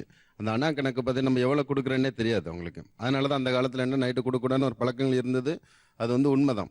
ஆனால் பார்த்தீங்கன்னா வச்சுக்கிடுமே நம்ம 6 மணிக்கு மேலே விளக்கு வச்சக்கப்புறம் நம்ம வந்த மகாலட்சுமியை வந்து நம்ம வெளியில் கொடுக்கூடாங்கிறது எங்கள் ஐதீகம். அதுமாதிரி வெள்ளி செவ்வாய் பார்த்தீங்கன்னா நம்ம வந்து இந்துக்கள் வந்து ஒரு முக்கியமான நாட்கள், விரத நாட்கள் நம்ம எடுத்துக்கிட்டோம். ஸோ அந்த டைம்லையும் பார்த்தீங்கன்னா நம்ம பணங்களை வந்து கொடுக்கக்கூடாது, வரக்கூடிய மகாலட்சுமியை வெளியில் விடக்கூடாதுங்கிறது எங்களுடையது. அதுமாதிரி சார் சொன்னாங்க, நம்ம கோயில் வந்து திருவிழாக்கள் நடத்துகிறோம் அப்படின்னு சொல்லிட்டு. திருவிழாக்கள் நடக்கிற சொந்த பந்தங்கள் வராங்க, சந்தோஷமாக இருக்கிறாங்கிறது வந்து அது வந்து நம்ம ஏற்படுத்திக்கிடுது. ஆனால் அந்த மே மாதங்கள் பார்த்தீங்கன்னா அந்த டைமில் தான் பார்த்தீங்கன்னா மாரியம்மனுக்கு வந்து திருவிழா எடுக்கிறாங்க. ஏன் எடுக்கிறாங்கன்னா மே மாதம் வந்து ரொம்ப ஹீட்டான டைம். அது அந்த டைமில் பார்த்தீங்கன்னா இந்த ஹீட் சம்மந்தமான எல்லா வியாதிகளும் வரும். எல்லா வியாதிகளும் வரதுனால அப்போ தடுக்கைக்கு என்ன பண்ண ஊர் ஃபுல்லாக சுத்தப்படுத்தணும். ஒரு கோயில் கூட சின்ன ஊரை சுத்தப்படுத்துகிறாங்க. ஃபுல்லாக பார்த்தீங்கன்னா சாணம் தொளிக்கிறாங்க, வேப்பிலை கட்டுறாங்க. வேப்பிலை கட்டுறதுனால என்ன நடக்கு, வேப்பிலை வந்து ஒரு கிருமிநாசி, மஞ்சள் தெளிக்கிறாங்க. ஸோ அதனால பார்த்தீங்கன்னா வரக்கூடிய கிருமிகளை தடுக்கக்கூடிய கண்டிதான் இது. அதனால காப்பு கட்டினதுக்கு அப்புறம் இதெல்லாம் இல்லண்ணா. இப்ப நீங்க யார் பக்கம் பேசுறீங்க அதை சொல்லுங்க. அதாவது அதனால நான் எதுக்கு சொல்ல வரேன்னு நான் உங்களுக்கு சொல்றேன். ஒரு நிமிஷம். ஏன் மே மாசத்துல வைக்கிறோம்னா இதுக்காக வைக்கிறோம்ப்பா அப்படின்னு ஒரு காரணம் சொல்றீங்களே. இப்போ காசு கொடுக்கறது கடைசியில என்ன சொல்றீங்க, காசு கொடுக்கறது ஆமா அப்போ அப்படிதான் சொன்னாங்க, ஆனா இப்போ இது ஐதீகம். ஆனா இப்போ எந்த பக்கம் பேசுறீங்க? இல்ல சார், நான் ஒரு எதுக்கு நம்ம முன்னோர்கள் வந்து நம்மளுக்கு சொல்லி வச்ச விஷயங்கள் வந்து நம்ம நம்பணுங்கக்காண்டி நான் சொல்ல வரேன். முன்னோர்கள் இன்னைக்கு சயின்ஸ் டெவலப் ஆயிருக்கு. ஆனா நம்ம முன்னோர்கள் வந்து அந்த காலத்துல நம்ம காலத்துல ஆதி காலத்துல சயின்ஸ் பயங்கரமா இருந்துச்சு. அவங்களுக்கு தெரிஞ்ச சயின்ஸ் நமக்கு தெரியும். நமக்கு இன்னைக்கு திசை பார்க்க தெரியாது. இங்க இருக்க எத்தனை பேருக்கு வந்து ஈஸ்ட் எது வெஸ்ட் எதுன்னு கேட்டா சொல்ல தெரியாது. கண்டிப்பா ஆதி இன்னும் சொல்ல போனா 1000 வருடங்களுக்கு முன்னால வந்து நம்ம வந்து நல்ல சயின்ஸ் தெரிஞ்சோம். அதாவது சயின்ஸ்க்கு இதுக்கு சம்மந்தப்படுத்தாதீங்க. ஆடி மாசம் திருவிழா பண்றது, மஞ்சள் தண்ணி தெளிக்கிறது, வேப்பிலை கட்டுறது எல்லாமே நீங்க சொல்ற பேர் ஒத்துக்கிற அது வந்து ஒரு மெடிசன் சொல்லிட்டு. ஆடி மாசம் தீ மிதிக்கணும், அளவு குத்தணும், போயிட்டு தீல இறங்கி ஓடணும், தீச்சட்டி அந்தன்றது எந்த பேரும் எதுக்காக சொல்லி கொடுத்தாங்க சார்? எந்த சயின்ஸ் சொல்லி கொடுத்தாங்க? ஆடி மாசம் மஞ்சள் தண்ணி எடுத்து கிருமிநாசின்றீங்க, அது ஒத்துக்கிறேன் உண்மை. வேப்பிலை ஒரு மருத்துவ குணம்ன்ற ஒத்துக்கிறேன். அளவு குட்டி நெருப்புல இறங்கி சின்ன குழந்தைல இருந்து வயசான இவரு வந்து நெருப்புல ஓடணும்ன்றது எதுக்காக பண்றாங்க? எந்த சயின்ஸ்? நாங்களே வந்து மாரியம்மன் கோயிலுக்கு நாங்க வேண்டிக்கிறோம். நான் தீச்சட்டி எடுத்திருக்கேன், நான் வேப்ப சேலை கட்டி நான் அம்மனுக்கு நான் என்னோட இது பண்ணியிருக்கேன். ஏன்னா அது எங்களுக்கு வந்து நல்ல ஒரு சக்தியை கொடுக்குது. இதே சாதாரணமா உங்களால ஒரு தீச்சட்டியை உங்களால தூக்க முடியுமா? ஒரு 3 வயசு குழந்தைக்கு என்ன கஷ்டம், என்ன சோகம், அது ஏன் தீச்சட்டில ஓடணும்? அப்படி நாங்க 3 மாசம் குழந்தைய வந்து பெத்தவங்க தூக்கிட்டு தான் போவாங்க. 3 மாசம் குழந்தைய எடுக்க மாட்டாங்க. கையில தூக்கி வச்சுன்னு ஓடுறாங்க சார், கையில தூக்கி வச்சுன்னு ஓடுறாங்க சார். ஒரு நிமிஷம். இப்போ நீங்க வந்து ஏன் தீ மிதிக்கிறாங்க, ஏன் பாத யாத்திரை போறாங்கன்னு கேக்குறீங்கல்ல? பாத யாத்திரை தீ மிதிக்கிற அகச்சட்டு அழகு சொல்றேன், காரணம் சொல்றேன். சார் இந்த மனித வாழ்க்கையே மனித மனத்தால் தான் ஜீவிக்கிறது. மனதை வலுப்படுத்த வேண்டும் என்றால் மனிதன் எதையும் சாதிக்க முடியும். விண்ணை அளக்கலாம், மண்ணை அளக்கலாம், அணுவை அளக்கலாம், அந்த சராசரத்தையுமே அளக்கலாம், ஆழ்கடலில் இருக்கிறான், அந்தரத்தில் இருக்கா, எல்லாமே செய்யறான். எப்படி செய்யறான்? மனம் உறுதியாக இருக்க வேண்டும். ஆனால் அந்த மனதை உறுதிப்படுத்தினால் இங்கிருந்து பழனி வரைக்கும் பாத யாத்திரை போக முடியும். இங்கிருந்து 2 கிலோமீட்டருக்கு ஏன் சேர் ஆட்டோவில் போறோம்? அதே ஆள் பாத யாத்திரை பழனி வரைக்கும் போறாங்க. எப்படி போறான்? போறான்ல சார். நீங்க டீ மிதிக்க முடியாது. பல பேர் மிதிச்சுக்கிட்டு இருக்காங்க பாத்தீங்களா? எப்படி மிதிக்கிறாங்க? காலில் லேச நெருப்புட்டான்னு தூக்குறோம், ஆனா மிதிக்கிறான். எப்படி மிதிக்கிறான்? அப்ப மனதை ஆழப்படுத்துகிறான். அப்ப மனசை உறுதிப்படுத்துறோம், நம்ம மனசுக்கு தெளிவுபடுத்துறோம் அப்படின்னா எதுக்கு வந்து ஏதோ ஒரு கடவுளுங்கிற ஒரு பேரை வச்சுட்டு ஏதோ இந்த மாதிரி சாங்கியன்னு சொன்னாதான் செய்வோம் ஏன் சொல்லணும்? மனசுக்கு தெரிஞ்சு மரம் வச்சா நல்லதுப்பா, இதெல்லாம் பண்ணா இதெல்லாம் விஷயம்ப்பா அப்படின்னு மனசு தெரிஞ்சு மனசை கண்ட்ரோல் பண்ணி நம்மளே செய்வோமே. சார் ஒரு நிமிஷம் செய்வாங்க. உங்க மனசை கண்ட்ரோல் வச்சிருந்தீங்கன்னா ஏன் ஒரு சாமி பேரை சொல்லி இல்ல வந்து இது சாங்கியம் சொல்லி அதை நம்பி ஏன் செய்யணும்? காலம் காலமாக என் பாட்டி சொன்னது, தாத்தா சொன்னது, என்னுடைய குடும்பத்தார்கள் சொன்னது, நான் கேள்விப்பட்டது, இதெல்லாம் தான் நம்பிக்கையா நான் வச்சிருக்கேன். இதுல என் மேல ஒன்றும் தப்பு கிடையாது. அந்த நம்பிக்கைகளை விட்டு கொடுக்க நான் மாட்டேன் அப்படின்னு ஒரு பக்கமும், இன்னொரு பக்கம் இல்ல சார் அதெல்லாம் பழங்காலத்து கதையாயிடுச்சு, இவங்க மாறணும், மாற்றத்திற்கான யுக்தி அந்த மேடை அமையணும் தான் நாங்க பேசுறோம். இன்னொரு பக்கம் கணவனை இழந்த பெண்ணை நேரா பார்த்துட்டா அந்த காரியம் உதவாது, விளங்காது. ஒரு மாற்றுத்திறனாளியை பார்த்துட்டா அது காரியம் நொடமா போயிரும்னு தவறான விஷயமா நல்ல விஷயமா அப்படிங்கறது அடுத்தது. இதெல்லாம் உண்மையா மனிதர்களை குறித்து சில நம்பிக்கைகளை ஏற்படுத்துவதுங்கிறது என்னென்ன இருக்கு அந்த நம்பிக்கைகள் என்னென்ன இருக்கு? சார் ஒரு விதவை ஏத்தால வந்தா போக கூடாதுங்கிற மாதிரி ஒரு சாங்கி இருக்குது. இல்ல அது மாதிரி அது நல்லதா கெட்டதா? ஒரு விதவை ஏத்தாப்புல வந்தா போக கூடாது, கெட்ட சகனம், அதை நீங்க நம்புறீங்க, அது சரின்னு நினைக்கிறீங்க. எங்க அம்மா வந்து ஒரு கைமண்ங்க, அப்ப எங்க அம்மா முன்னாடி வந்தா நீங்க போக மாட்டீங்க, அப்ப எங்க அம்மாவை நீங்க ஊத்துறீங்க. எப்படி இருக்கு பாருங்க நீங்க. அதாவது தலைவா, ஒரு 100 வருஷத்துக்கு மேல வந்து புருஷன் செத்து போனா உடனே வந்து பொண்டாட்டி வந்து குள்ள கூச்சிடணும் அப்படின்னு ஒரு ஐதீகம் இருந்துச்சு. ஒத்துக்குவீங்களா? இன்னைக்கு உங்க தங்கச்சி இருந்துச்சுன்னா வந்து புருஷன் செத்து போயிட்டா புதின்னு சொல்லிடுவீங்களா நீங்க? காலத்துக்கு காலம் இது சடங்குகள் மாறிட்டே வரும் தலைவா. நீங்க அதை ஆதரிச்சே கூடாது. வீம்புக்கு வந்து நான் ஐயோ சொல்லிட்டாங்கப்பா நாங்க இதை கட்டி காத்தே ஆகணும் அப்படிங்கறது கட்டாயம். திருமண பட்டோல எழுதுறதுக்கு ஒரு வீடுகளுக்கு கூப்பிடுறாங்கன்னா நாங்க போவோம். போய் திருமண நாள் குறிச்சு கொடுத்து அதாவது நிச்சயம், அதாவது சாந்தி முகூர்த்தம் வரைக்கும் டேட்டு டைமு எல்லாமே கொடுத்து மறுவீடு போகிறது வர்றது எல்லாமே கொடுத்து திருமண சுப முகூர்த்த பட்டோலைன்னு எழுதி கொடுக்குறோம். எழுதி கொடுத்து வீட்டை விட்டு கிளம்புறப்ப அவங்க வீட்டு ஆட்களே யாராவது சுமங்கல் எதிர்த்தாப்புல வாங்க ஜோசியர் போகட்டும் அப்படின்னு சொல்லி எதிர்த்தாப்புல ஒரு 10 அடி ஃபீட்டுக்கு தள்ளி அந்த தெருவு வரைக்கும் போயிட்டு எதிர்த்தாப்புல அவங்கள வர வச்சு நீங்க போங்க ஐயா. நான் என்ன கேட்கிறேன், சரியா? இது சரியோ இல்லையோ மக்களுடைய ஆணித்தரமான நம்பிக்கை. என் வீட்டுல இருந்து நான் ஒரு வேலை விஷயமா போகும்போது எங்க அம்மா வயித்தாப்புல தான் போக கூடாதுங்கிறீங்களா? அது சரிங்கிறீங்களா? அம்மா அது உங்களுக்கு வந்து தாய். உங்களுடைய மூட நம்பிக்கை எவ்வளவு மனங்களை காயப்படுத்துதுன்னு பாருங்க. நீங்க முதல்ல சும்மா வந்து இல்ல சரிதான் சொல்லாதீங்க. பெரியார் என்னைக்கு வந்து பேசி மக்கள் மத்தியில அவருடைய விழிப்புணர்ச்சியை ஏற்படுத்தி அவர் கொள்கைகளை பத்தி பேசினாரோ நம்பிக்கையான விஷயங்களை பூரா மூட நம்பிக்கைன்னு அவர் தான் பிரகடனப்படுத்தினாரு. மூட நம்பிக்கைகளை தான் மூட நம்பிக்கைன்னு பிரகடனப்படுத்தினாரு. அவர் நல்ல விஷயம் பண்ணாரு. ஊருக்கு போறதுக்காக பேக் எடுத்துக்கிட்டு வெளியில வந்து வாசல்ல நிக்கிறோம். இன்னைக்கு எங்க கிராமத்துகள் இன்னைக்கு நடந்துகிட்டே இருக்கு. ஒரு விறகு வந்துச்சு அப்படின்னா போக மாட்டாங்க. அதாங்க அது சரியாங்கிறத. சரியா? விறகு வந்தா ஒரு சிங்கிளா ஒத்த பிராமணன் வந்தா சரி நிப்போம் அப்படின்பாங்க. சரி யாருமே வரல அப்படின்னு சொல்லி கிளம்பிட்டே கல் தட்டிருச்சு அப்படின்னாக்க வீட்டுக்கு கூட திரும்ப வந்துருவாங்க. திரும்ப வந்து வீட்டுல வந்து உட்காந்து ஒரு டம்ளர் தண்ணி உடனே குடிச்சிட்டு அதுக்கப்புறம் கிளம்பி போவாங்க. இதெல்லாம் என்ன செய்யணும்னு நினைக்கிறீங்க? இதெல்லாம் மாற முடியாது. இப்ப இங்க உட்கார்ந்து இருக்கவங்க வந்து யங்ஸ்டர்ஸ்க்கு யாருக்கு என்ன அனுபவம் இருக்கு சொல்லுங்க. இப்ப அவங்க எல்லாரும் குடும்பத்திலயும் திருமணம் நடத்துவாங்க. இப்ப நான் அவங்ககிட்ட ஒரே கேள்வி உங்ககிட்டயுமே கேட்கிறேன். நீங்க உங்க திருமணத்துக்கு உங்க பெற்றோர்கள் சரி இந்த ஜாமான்லாம் வாங்கணும் அப்படின்னு சொல்லி லிஸ்ட் போடுறப்ப எடுத்த உடனே மஞ்சள் தான் எழுதுவாங்க. அதை விறகுன்னு இன்னைக்கு எழுதுவீங்களா? யாராவது எழுதுவீங்களா? நான் கேட்கறதுக்கு பதில் சொல்லுங்க. இது சரியாங்கிறதா இப்ப இந்த விவாதமே என்னன்னா இந்த விஷயங்கள் சரியா அப்படிங்கறதா அவர் பாவம் கோட்டு போட்டு நல்லா இருக்காரு. நீங்க இது செய்யறோம் சொல்றீங்க. செய்யறது சரியா செய்யறோம் தெரியுமா எங்களுக்கு? அதாவது ஐயா நீங்க மஞ்சள் தான் ஃபர்ஸ்ட் எழுதுங்க தெரியுமா? பிள்ளையா சொல்லி போடுங்க தெரியுமே. பூனை குறுக்கால போனா போக மாட்டேங்க தெரியுமே. இதெல்லாம் எங்களுக்கு தெரியும் தலைவா. இது சரியா அப்படிங்கிறதுக்காக தான் அவர் பாவம் 1 மணி நேரமா அங்க நின்று பேசிட்டு இருக்காரு. அது சரியான்னு சொல்லுங்க நீங்க. நான் அஸ்ட்ராலஜர், நானே தவறுன்னு சொன்னாலும் மக்கள் இப்ப ஜோசியருக்கு ஒண்ணும் தெரியலன்ட்டு ஒரே வார்த்தையில சொல்லிட்டு போயிருவாங்க. இல்ல மக்கள் என்ன சொல்றாங்க மக்கள் முடிவு பண்ணி தலைவா. நீங்க என்ன சொல்றீங்க? அதுதான் உட்கார்ந்துருக்கீங்க. மைக் உங்க கையில எதுக்குமா இருக்கு? மைக் நீங்க என்ன சொல்றீங்கிறதுக்கான மைக் உங்க கையில இருக்கு. அத சம்பந்தப்பட்டது சார். முதல்ல இல்ல நீங்க நம்புறீங்கல்ல? நான் நம்புறேன் சார். மனம் சம்பந்தப்பட்டது சார். அது ஒரே விஷயம், அது வந்து எல்லாத்துக்குமே நானே எழுதியிருக்கேன். மை தீர்ந்து போனதற்காக பேனா மலடியானதில்லை, திரி தீர்ந்து போனதற்காக விளக்கு விதவையுமாகவில்லை, பூக்கள் உதிர்ந்து போனதற்காக நந்தாவனம் வாழ வெட்டியானதில்லை. ஒரு விஷயம் தெரிஞ்சுக்கோங்க. நான் எழுதின கவிதை தான். கவிதை எழுதுறவங்கள மேக்ஸிமம் வந்து புரட்சியாளரா இருப்பாங்க. நீங்க இப்படி மனமேல இருக்கீங்க? நானும் புரட்சியாளர் தான். ஏன்னா நீங்க எதிர்த்துல வரீங்கன்னு வச்சுக்கோங்களேன், என்ன பிடிச்சவங்க, எனக்கு பிடிச்சவங்க, அழகா இருக்கவங்க, அல்லது நமக்கு பார்க்க உடனே ஒரு அட்ராக்ஷன் வரவங்க நம்ம எதிர்த்தாப்புல வந்தாங்கன்னா நம்ம உற்சாகமா இருப்போம். சரிங்களா? ஒண்ணு. ரெண்டாவது ஒரு விஷயம் தெரிஞ்சுக்கோங்க, அவங்க மனச அதான் இப்ப திருப்பி அதான் விஷயம். நீங்க அப்படி நம்புற அப்பதான் மனச.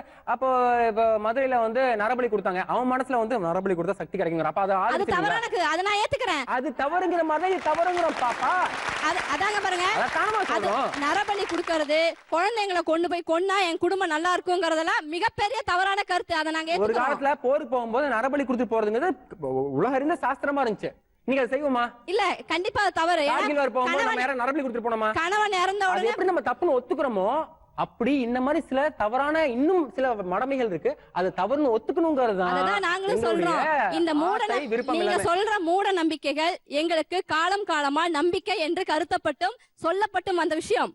எங்களுக்கு இது நம்பிக்கை அப்படிங்கறத நீங்க மாத்திட்டு இருக்கீங்க இல்லையா? எங்களை பொறுத்த வரைக்கும் எங்க பாட்டி வந்து தாத்தா இறந்ததுக்கு அப்புறம் வெளியே போக கூடாதுன்னு சொல்லி எங்க அம்மாவே காலத்துல சொல்லுவாங்க, பாட்டி முன்னாடி போகாத நீ இன்டர்வியூல. அது வந்து எங்களுக்கு என்னன்னா பிக்ஸ் ஆயிடுச்சு. சோ எந்த ஒரு கணவன் இறந்த பெண்ணை நாங்க பார்க்கும் போதும் குடும்பத்துல ஹியூமன் ரைட்ஸ் இது. உங்க குடும்பத்துல அந்த பெண்ணுக்கு எவ்வளவு மனசு கஷ்டமா இருக்கும் நான் இப்ப உங்ககிட்ட பேசுறேன். பேசிட்டு இருக்கோம். நீங்க அது சரி சரின்னு வாதாடக்கூடாதுங்கிறது ஆசை எல்லாமே. சார், அந்த வைப்ரேஷன் எதுக்காக சொன்னாங்கன்னா, நம்ம ஒரு துக்கத்துல போயிட்டு இருக்கும்போது அந்த துக்கப்பட்ட மனிதனை பார்க்கும்போது அவங்களுடைய துக்க வைப்ரேஷன் நம்மளை தாக்கும். துக்கமாகவே இருப்பார் என்று நீங்கள் எப்படி எண்ணலாம்? அதுதான் பாருங்க, இலக்கியத்திலே எழுதி இருக்கு. ஒரு பெண் வீட்டுக்கு வந்து புருஷனுக்கு போடும்போது அல்லது வீட்டுக்கு வந்து விருந்தாளிக்க கையிலயோ காலிலயோ கழுத்திலயோ இல்லைன்னா அவ ரொம்ப வறுமையில இருக்கிறாங்கிறதுக்காக அவங்க வந்து பெரிய உணவு பண்டங்களை எதிர்பார்க்க மாட்டாங்களா, சாதாரணமா கிடைச்ச கீரையாவது குடும்பம்னு இலக்கியத்துல இருக்கு. அதனாலதான் அந்த நிலை மாறணுங்கிறதுக்காக தான் பெண்களுக்கு வந்து அழகூட்டப்பட்டது. பெண்களை ஏன் அழகூட்டினாங்க? குடும்பம் நல்லா இருக்கணும், அந்த பெண்களை பார்த்து போற ஆண்கள் நல்லா இருக்கணும் அப்படிங்கிற ஒரு காரணத்துக்காக எல்லாமே ஒரு காரியமா செய்யப்பட்டதான் சார். நம்ம அதை திருப்பி திருப்பி சப்போர்ட் பண்ணிட்டு கூடாதுங்கறத இப்ப விஷயம். அந்த ஏற்படுத்திக்கிட்ட விஷயம் எங்களுக்கு அது நம்பிக்கையா இருக்கு. நாங்க பார்க்கும் பொழுது எங்களுக்கு அது செய்யும் போது இதனாலதான் நான் சக்சஸ் ஆனேன், இதனாலதான் நான் கரெக்ட் ஆனேன்னு எனக்கு ஃபீல் ஆகுது. எல்லாமே மன திருப்திக்காக பண்ணப்பட்ட விஷயங்கள் தான். ஒரு மங்களகரமா ஒரு பொண்ணு எதிர்த்தால வந்தா நம்ம காரியங்கள் நல்லா இருக்குமேங்கிற ஒரு மகிழ்ச்சிக்காக ஏற்படுத்த விஷயம். அதுக்காக பிரதர் சொன்ன மாதிரி ஒரு தாயோ அந்த வீட்டில் ஒரு சகோதரியோ விதவையாக இருக்கும்போது ஏத்தால வந்து அது தவறு, அதை நம்ம ஏத்தால போகக்கூடாது அப்படின்னு நினைக்கிறது நம்மளுடைய தவறு. மூடப்பழக்க வழக்கங்கள் நிறைய மாறணும். நான் ஒரு 5 வருஷத்துக்கு முன்னால கண்ணாத்தாள், ராஜராஜேஸ்வரி, பண்ணாரியம்மன், தாயே புவனேஸ்வரி இப்படி நிறைய பக்தி படங்கள் பண்ணேன். இன்னைக்கு எனக்கு அந்த மாதிரி படங்கள் பண்ணது கொஞ்சம் கூச்சமா இருக்கு. சில சம்பிரதாயங்கள் சடங்குகள் வச்சு பண்ணதுக்கு கொஞ்சம் கஷ்டமா இருக்கு. சூப்பர். சரி, வேணாம். இது மூடத்தனமான விஷயங்கள் இருந்தால் கண்டிப்பாக களைஞ்சு போடணும். அதை நான் கூட பிரதர்கிட்ட சொன்னேன்.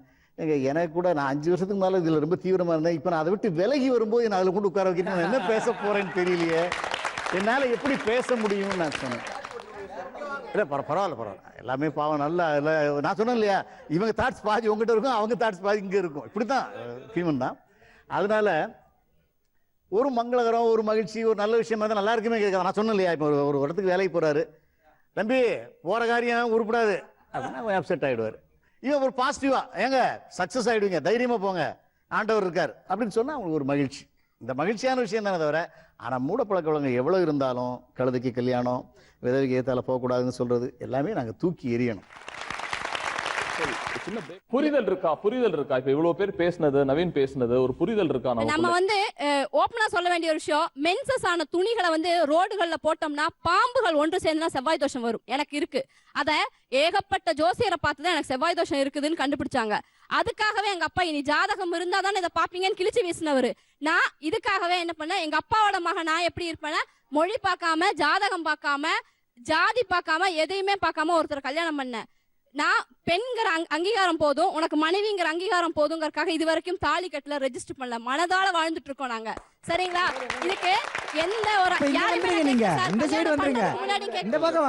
அந்த பக்கம் நான் வரதில்லை. என்னை போல கோடிக்கணக்காக அந்த பக்கம் இருக்கிறதுக்காக தான் நான் இங்க உட்கார்ந்துருக்கேன். சரிங்களா? என்னை போல முட்டாள்களா இருக்கிறீங்க நீங்க சொல்றீங்க இல்லையா, எங்களுக்கு நம்பிக்கை இருக்கு, கடவுள் இருக்காருங்கிறோம். எனக்கு கிருஷ்ணனை பார்த்தா வந்து பணம் வரும்னு சொல்றோம், கிருஷ்ணனை பார்த்தா பக்திங்கிறோம். இந்த பக்திமான்கள் ஏகப்பட்ட பேர் இன்னைக்கு முட்டாள்களா வாழ்ந்துட்டு இருக்காங்க, ஏமாந்துட்டு இருக்காங்க. என் தேசம் கரையை எட்டி போயிட்டு இருக்கு. அவங்களெல்லாம் நீங்க சேர்ந்து இழுங்க, நானும் வரேன், நானும் சேர்ந்து இருக்கிறேன். அதைத்தான் நான் சொல்றேனே ஒழிய அதுக்காக தான் இங்க உட்கார்ந்துருக்கேன். நல்ல விஷயத்த நல்லதுன்னு சொல்றதில்ல. எதெல்லாம் தப்பு, இதெல்லாம் தப்பு, எனக்கு விதவையை பார்த்தா தப்புன்னு தெரியுது, தப்பு. இந்த தப்பை நான் எப்ப ஏத்துக்குவேன்? உங்களை மாதிரி ஆளுங்க சொல்லலாம். அதுக்காக தான் சொன்னனே ஒழிய, எனக்கு தெரியுது எது தவறு எது சரி எது, ஆனா எனக்குள்ள அந்த தாக்கத்தை ஏற்படுத்திய மாற்றத்தை ஏற்படுத்துது. ஐயா பக்கத்திலே உட்கார்ந்துருக்காங்க, அந்த கருத்தை நீங்க ஏத்துக்கிறீங்களா? கண்டிப்பா ஏத்துக்கிறேன் சார். ஏத்துக்கிறீங்க. இவரே சொல்லிட்டாரு, அவங்களும் சொல்லிட்டாங்க, அவரும் சொல்லிட்டாரு, முடிஞ்சு போச்சு. நம் கடமை செவ்வனே முடிந்தது. இது ஒரு நிலைப்பாடு தான். நான் ஆரம்பத்துல சொல்ற மாதிரி தான். இங்க கொஞ்சம் வீக்கா தான் இருந்துச்சு. வீக்கா இருந்த சென்ஸ் என்னன்னா, மனம் சார்ந்தோ ஆழம் சார்ந்தோ பேச முடியாத விஷயங்கள் இங்க ஜாஸ்தியா அவங்க உங்களை விட படிச்சு வச்சிருந்தாங்க. எனக்கு தெரிஞ்சு உங்களை விட ஜாஸ்தியா சாஸ்திரத்தை படிச்சு இதுக்குன்னே ப்ரிப்பேர் பண்ணிருப்பாங்க போல இருக்கு. ஒரு 3 மாசமா உட்காந்து இவங்க எப்படா அட்டாக் பண்ணலாம் அப்படிங்கிற மாதிரி. தப்பு இல்ல. மூட நம்பிக்கையை கூட நம்பிக்கை இருந்தா ஜெயிக்கலாங்கிறதுக்கான ஒரு சின்ன உதாரணம் நான் சொல்றேன். அதை சொல்லிதான் முடிக்கணும்னு ஆசைப்படுறேன். நெல்கவனி சொல்ல அரங்கத்துல ஒரு பண்ணையாரு 18 வயசு பொண்ணு ஒரு கட்டுரையிலையும் ஒரு ஒரு இலக்கியத்திலையும் எழுதியிருக்க ஒரு விஷயம் இது. அந்த பண்ணையார் ரொம்ப ஆசைப்படுறாரு அந்த 18 வயசு பொண்ணு மேல எப்படியாவது அடைஞ்சிடணும்னு. அவங்க அப்பாக்கான காசு கொடுத்தே இருக்காரு. அந்த பாவம் உழவாளி, மழையை நம்புறவன், காசு கொடுத்துக்கிட்டே இருக்காரு. காசு தீர்ந்து போகுது. காரணம் பொண்ணை கொடுத்துரு. 18 வயசுங்க, 65-70 வயசு பண்ணையாருங்க, பொண்ணை கொடுத்துருங்கிறாரு. அந்த ஊர்ல ஒரு நம்பிக்கை இருக்கு. சீட்டு எழுதி போட்டு தேர்ந்தெடுத்து சாமி என்ன சொல்லுதோ அதுவும் ஒரு நம்பிக்கை தான். அவள்கிட்ட போய் அதறி பதறி சொல்றாங்க, 18 வயசு தாண்டி உனக்கு ஆகுது, 60 வயசு பண்ணையார் உன்னை கல்யாணம் பண்ணிக்கணும்னு ஆசைப்படுறாரு, சீட்டு எழுதி போட போறாரு அப்படின்னு. சாமி இருக்குல்ல, அது காப்பாத்தும். என் ஆத்தா இருக்கா, கும்பிட்டு இருக்கேன், காப்பாத்தும். 60 வயசுக்காரருக்குலாம் என்ன வாக்கப்பட என் ஆத்தா விடாது. ஏன்னா சின்ன வயசுல இருந்து எனக்கு ஆத்தா கிடையாது, எங்க அப்பா வாங்கின கடனுக்கு என்னை வழிகடா கொடுக்குறான், ரைட், அது காப்பாத்தும் சாமின்னு அந்த பொண்ணு சொல்றா. அடி பாவி, உனக்கு விஷயமே தெரியாதா? 2 சீட்லயுமே கல்யாணம் பண்ணிக்க. பண்ணையார்கிட்ட காசு இருந்த காரணத்தினால 2 சீட்டு தான், 2 சீட்லயும் கல்யாணம் பண்ணிக்கொள் அப்படின்னு தான் எழுத போறாங்க. என்னடி செய்ய போற? ஆத்தா கைவிட்டாளா, நான் பாத்துக்கிறேன். ஒரு திமிர் வருது அவளுக்கு. ஆத்தாலே கைவிட்டாளா, நான் பாத்துக்கிறேன்ட்டு போறா, நிக்கிறா. அங்கேயும் நிறைய சான்றோர்கள் ஆன்றோர்கள்லாம் நிக்கிறாங்க. பண்ணையார் அப்படி திமிரோட நிக்கிறார். வா, 18 வயசு பொண்ணு என்கிட்ட தான் நீ வந்தாகணும்னு நிக்கிறாரு. சீட்டை குலுக்கி போடுறாங்க. 2 சீட்டும் கீழே விழுது. நான் எடுக்கிறேன்னு சொல்றான் அந்த பொண்ணு. அவ தான் சீட் எடுக்கிறா, வாயில போட்டு மென்னு முழுங்கிடுறா.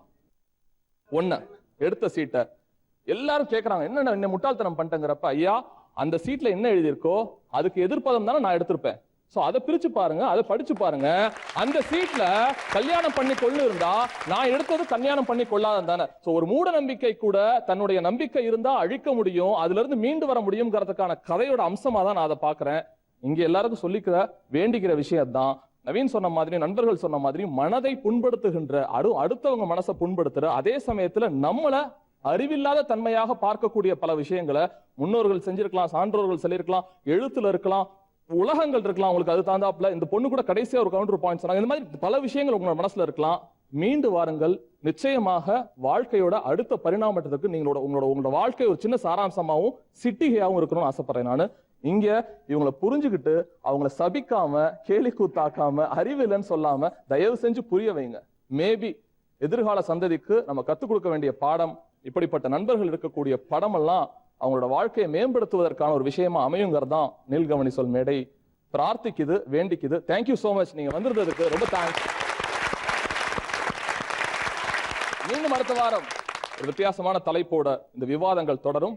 நில் கவனி சொல். நன்றியுடன் சஹா.